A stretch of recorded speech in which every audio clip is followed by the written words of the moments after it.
So एप्पलको most awaited iPhone 14 series launch भइसकेको छ एन्ड बेस्ट अपग्रेड चाहिँ हामीले यहाँ आइफोन 14 प्रो र आइफोन 14 प्रो म्याक्समा देख्न पाउँछौँ। एन्ड आइफोन 14 एन्ड आइफोन 14 प्लसमा चाहिँ हामीले त्यस्तो वाउ अपग्रेड चाहिँ देख्न पाउँदैनौँ। सो यहाँ चाहिँ एप्पलले आफ्नो नयाँ आइफोन 14 को सिरिजमा चाहिँ आइफोन मिनीलाई चाहिँ कम्प्लिटली हटाइसकेको छ र यहाँ चाहिँ चिपेस्ट अप्सन चाहिँ हाम्रो आइफोन 14 हुन आउँछ।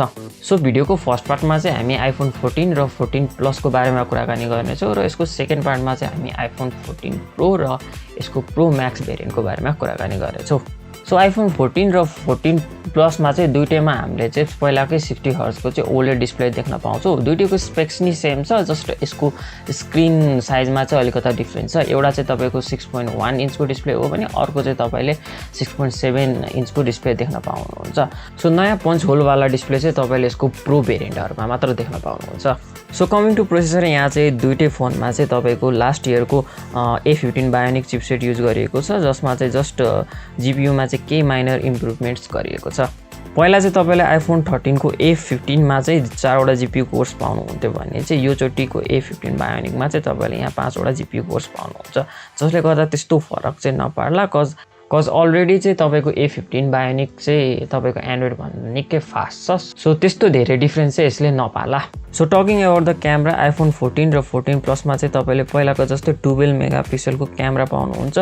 जस्ट यहाँ चाहिँ तपाईँले यसको क्यामेरा सेन्सर साइजमा चाहिँ केही इम्प्रुभमेन्ट्स पाउनुहुन्छ। एन्ड अगेन तपाईँले क्यामेरामा बिग अपग्रेड्स चाहिँ तपाईँले यसको प्रो मोडलहरूमा मात्र पाउनुहुन्छ।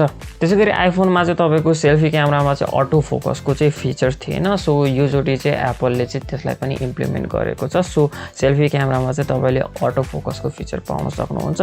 सो ओभरअल क्यामेरा क्वालिटी चाहिँ एप्पलको राम्रै हुन्छ। सो तपाईँले चाहिँ यसमा मस्त फोटो खिच्न सक्नुहुन्छ। सो क्यामेराको लागि चाहिँ तपाईँले चिन्ता गरिराख्नु पर्दैन। सो त्यसै गरी अर्को राम्रो अपग्रेड चाहिँ हामीले यहाँ ब्याट्री डिपार्टमेन्टमा पाउँछौँ। सो आइफोन 14 प्लसमा चाहिँ हामीले आइफोन 14 सिरिजमै सबसे राम्रो ब्याट्री ब्याकअप पाउँछौँ। लास्ट इयरको तपाईँको आइफोन 13 को सिरिजमा चाहिँ आइफोन 13 प्रो म्याक्समा चाहिँ सबसे बेटर ब्याट्री ब्याकअप पाउनु भन्थे, बट योचोटि चाहिँ हामीले यहाँ आइफोन 14 प्लसमा चाहिँ बेस्ट ब्याट्री ब्याकअप पाउँछौँ। सो बेसिकली हेर्ने हो भने चाहिँ यहाँ आइफोन 14 र आइफोन 14 प्लस चाहिँ तपाईँको आइफोन 13 को हल्का इम्प्रुभ भर्सन मात्र हो। सो बेसिकली आइफोन 13 लाई चाहिँ हल्का केही फिचर्सहरू एड गरेर यहाँ एज अ आइफोन 14 लन्च गरिएको देखिएको छ। So coming to the best part, अब कुरा गरौँ आइफोन 14 प्रो र आइफोन 14 प्रो म्याक्सको बारेमा। असली जादु धमाका चाहिँ एप्पलले यही सिरिजमा गरेको छ र मजाले अपग्रेड्स पनि दिएको छ। सो इन्डाइरेक्टली भन्नुपर्दा चाहिँ जहाँसम्म मलाई लाग्छ एप्पलले चाहिँ आफ्नो अडियन्सलाई चाहिँ एप्पलले प्रो भर्जनतिर चाहिँ बढी पुस गरिरहेको छ। सो आइफोन 14 प्रो र iPhone 14 pro Max main upgrade चाहिँ यही फोनहरूमा भएको छ। सो दुइटै फोनको स्पेक्स सेम छ, जस्ट यिनीहरूको चाहिँ स्क्रिन साइजमा डिफ्रेन्स छ। प्रोमा चाहिँ तपाईँले 6.1 इन्चको चाहिँ डिस्प्ले पाउनुहुन्छ भने प्रो म्याक्समा चाहिँ तपाईँले 6.7 इन्चको डिस्प्ले पाउन सक्नुहुन्छ।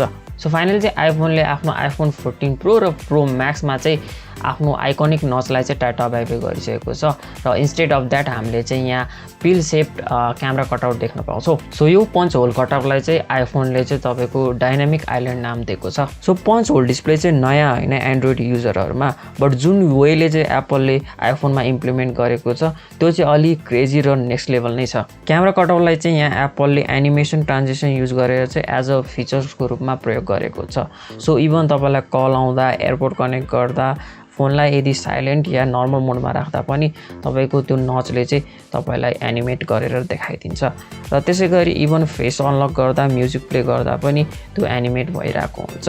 सो त्यसै गरी यहाँ चाहिँ तपाईँले 120 हर्जको ओलेड डिस्प्ले पाउनुहुन्छ। सो मस्त स्मुथ छ। त्यसै गरी अर्को दामी अपग्रेड चाहिँ यहाँ 2000 निट्सको तपाईँले यहाँ पिक ब्राइटनेस पाउनुहुन्छ, जुन चाहिँ अहिलेसम्मको स्मार्टफोनमा आएको हाइस्ट पिक ब्राइटनेस हो। सो त्यसै गरी यहाँ चाहिँ तपाईँले अलवेज अन डिस्प्लेको पनि फिचर्स देख्न पाउनुहुन्छ र एप्पलले चाहिँ यहाँ तपाईँको स्क्रिनलाई चाहिँ 120 हर्जदेखि लिटरली 10 हर्ज होइन तपाईँको 1 हर्जसम्म नि लान सक्ने भएको कारणले चाहिँ यहाँ चाहिँ अलवेज अन डिस्प्ले चाहिँ अझै राम्रो चालले इफिसियन्ट वेमा चाहिँ इम्प्लिमेन्ट गरिएको छ। सो आइफोन 14 प्रो र आइफोन 14 प्रो म्याक्स दुवैमा चाहिँ तपाईँले एप्पलको लेटेस्ट A16 बायोनिक चिपसेट देख्न पाउनुहुन्छ। सो पावरफुल प्रोसेसर छ यो एप्पलको। सो मैले धेरै भनिराख्नु नि पर्दैन तपाईँलाई पर्फर्मेन्सको बारेमा। नाउ अर्को दामी अपग्रेड चाहिँ यहाँ हामीले यसको क्यामेरा डिपार्टमेन्टमा देख्न पाउँछौँ। फाइनली 12 मेगापिक्सलको सट्टा हामीले यहाँ 48 मेगापिक्सलको क्यामेरा सेन्सर देख्न पाउँछौँ, जुन चाहिँ नयाँ कुरा होइन एन्ड्रोइड युजरहरूको लागि। But when it comes to iPhone कुराहरू डिफ्रेन्ट भइ नै हाल्छ। एन्ड अभियसली आइफोन हो, सो यसको क्यामेरा अप्टिमाइजेसन चाहिँ एकदमै बवाल हुन्छ। सो वी नो द्याट 48 मेगापिक्सलको सेन्सर भइसकेपछि चाहिँ सेन्सरले चाहिँ अझै बढी डिटेलहरू क्याप्चर गर्न सक्छ। त्यसै गरी हामीले आइफोन 14 सिरिजमा चाहिँ यहाँ इमर्जेन्सी SOS via सेटेलाइट भन्ने फिचर्स पाउँछौँ, जसबाट चाहिँ हामीले एकदम इमर्जेन्सी सिचुएसनमा चाहिँ सेटेलाइटको थ्रुबाट चाहिँ तपाईँले टेक्स्ट मेसेज पठाउन सक्नुहुन्छ। इभन इफ इमर्जेन्सी सिचुएसनमा चाहिँ तपाईँसँग वाइफाई कनेक्टिभिटी या सेल नेटवर्कको कनेक्टिभिटी छैन भने पनि तपाईँले चाहिँ सेटेलाइटको हेल्पबाट चाहिँ हेल्पको लागि टेक्स्ट मेसेज पठाउन सक्नुहुन्छ। सो यो फिचर चाहिँ अहिले USA र क्यानाडामा मात्र लिमिटेड छ।